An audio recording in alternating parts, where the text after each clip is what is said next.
ISL governing, ISL operations ঠিক কী হচ্ছে? তো আমাদের দেশের মিডিয়া আপাদমস্তক এত মিথ্যে কথা বলে বা ভুলভাল কথাবার্তা বলে, যা যে সোমবার যে একটা মিটিং ছিল স্পোর্টস মিনিস্টার এবং আইএসএল ক্লাব এবং এআইএফএফের মধ্যে, সেখানে ঠিক কী হয়েছে সেটা ঠিক বুঝতে পারছিলাম না। কেননা এক একটা মিডিয়া এক এক রকম দাবি দাওয়া করছিল। আর আমি তো এটা জানি যে ভারতের মিডিয়ার র্যাঙ্ক 157 এবং এরা কী বলে, কখন বলে, অর্ধেক সত্য কথা বলে, অর্ধেক মিথ্যে কথা বলে, অর্ধেক রেখে ঢেকে বলে। তো সেই জন্য বিভিন্ন মিডিয়ার বক্তব্য শুনছিলাম। অনেকে আবার বুক চাপড়ে বলছিল, দেখেছেন তো আমি এরকম বলেছি, শুধু একবার হোটেলে থাকবে বলেছিলাম, সেইটা নিয়ে অনেকে আমাকে খোঁচায়, কিন্তু আমি এই কথা বলেছিলাম না। এরা কেউই আপনাকে সত্যি কথা বলেনি যেটা ঘটতে চলেছে। অবশেষে একদম দিনের শেষে আমি দেখলাম রেস স্পোর্টসে, রেভ নয়, রেভটা হচ্ছে আমাদের বোরোলিন মজুমদারের যে রেস স্পোর্টস আছে, যে race sports Nikhat Bangla channel, তো তার সাংবাদিক সে কিন্তু সত্যি কথাটা বলেছে এবং সেটা আমি আমার চ্যাট ফোরামে শেয়ারও করেছি, পুরো বক্তব্যটা এবং ওই সংশ্লিষ্ট অংশটুকু, যে আইএসএলের গভর্নিংটা করবে অল ইন্ডিয়া ফুটবল ফেডারেশন এবং আইএসএলের যে অপারেশনস সেটা ক্লাব করবে। সেটা কি কোনো নতুন ব্যবস্থা? না, এই ব্যবস্থাতেই কিন্তু আগের মরশুমের আইএসএলটা হয়েছে। অনেকে বলছে না যে এটাই শেষ পর্যন্ত মেনে নিল না, এটা মেনে নিল না।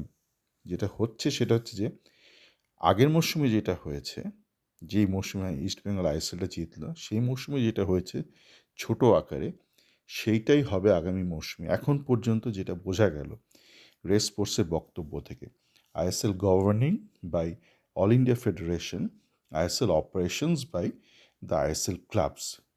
কেন এটা? কেন এটা? আপনারা যদি আমার আগের অডিও বা আলোচনা শুনে থাকেন, একাধিক আলোচনা হয়েছে আমার চ্যাট ফোরামে এবং এই বিষয়ে যখন ঝামেলা হচ্ছিল বিগত আইএসএলের আগে, তখন ব্যাপারটা ব্যাখ্যা করেছি।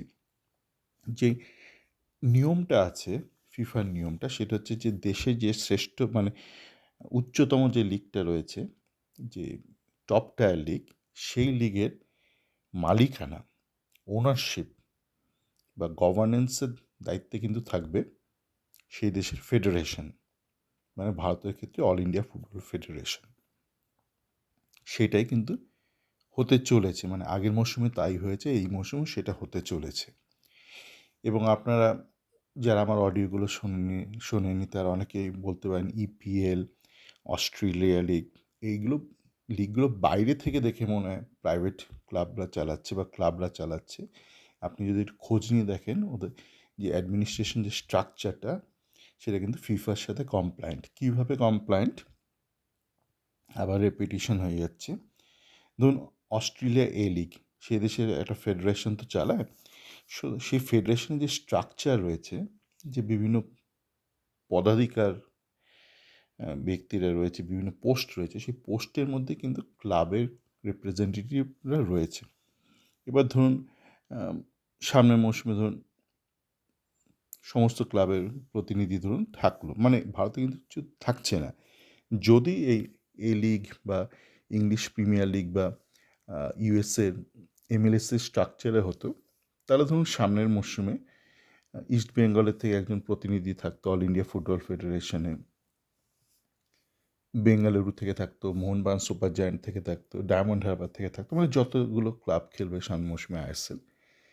তারপর যদি সামনের মরশুমে ধরুন বেঙ্গালুরু রেলিগেটেড হয়ে গেল, তো বেঙ্গালুরু ওই পথটা চলে যাবে। ধরুন পরের ডিভিশন থেকে উঠে এলো মোহামেডান স্পোর্টিং ক্লাব, তো তারপরের মরশুমে মোহামেডানের রিপ্রেজেন্টেটিভ সেই স্ট্রাকচারে ঢুকে যাবে। কিন্তু সেটা করতে গেলে আপনার কনস্টিটিউশনটাকে বদল করতে হবে। এই কনস্টিটিউশন বদল না করলে আপনি অল ইন্ডিয়া ফুটবল ফেডারেশনের যে স্ট্রাকচার রয়েছে তার মধ্যে ক্লাবদের রিপ্রেজেন্টেটিভদের ঢোকাতে পারবেন না। মানে সেইটার কিন্তু যে এন্ট্রিটা হবে সেটা ওই মরশুম ভিত্তিক। কেন ধরুন সামনের মরশুমে ডায়মন্ড হারবার আইএসএলে ঢুকলো, তো তাদের রিপ্রেজেন্টেটিভ থাকবে। তারপরে মরশুমে ধরুন বেঙ্গালুরু আউট হয়ে গেল, রেলিগেট হয়ে গেল, তো তাদের রিপ্রেজেন্টেটিভ আর কন্টিনিউ করতে পারবে না, তো তাকে সরিয়ে দিতে হবে।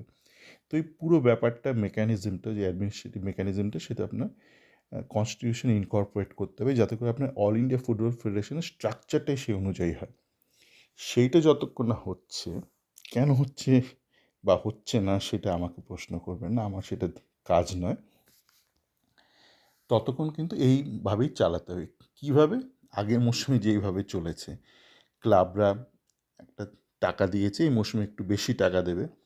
এবার স্পন্সর টন্সর জোগাড় কাজ ফাজ ক্লাবরা বলেছে আমরা দায়িত্ব নিয়ে খোঁজ করব, এই করব সেই করব, কিন্তু আলটিমেট ডিসিশন বা সই সাবুত কিন্তু অল ইন্ডিয়া ফেডারেশনকেই করতে হবে। ধরুন ক্লাব থেকে ইস্ট বেঙ্গল থেকে কাউকে একটা বললো, ক্লাবরা 2-3 জন মিলে একটা আইএসএল স্পন্সর নিয়ে এলো, টাইটেল স্পন্সর, কিন্তু ফাইনাল ডিসিশন কিন্তু অল ইন্ডিয়া ফুটবল ফেডারেশনকে নিতে হবে এবং সই সাবুত কিন্তু অল ইন্ডিয়া ফুটবল ফেডারেশন এবং সেই স্পন্সরের মধ্যেই হবে। সেখানে কিন্তু কোনো নিতুর সই থাকবে না, কোনো বেঙ্গালুরু সই থাকবে না, মোহনবাগান সুপার জায়ান্টের সই থাকবে না। কেন?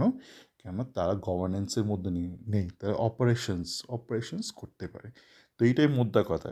এই কথাটাই কিন্তু আপনাদেরকে কেউ খোলসা করে বলছে না। অনেকেই বলছে অবশেষে মেনে নিল জিনিয়াস স্পোর্টস করবে না, ক্লাবরাই করবে।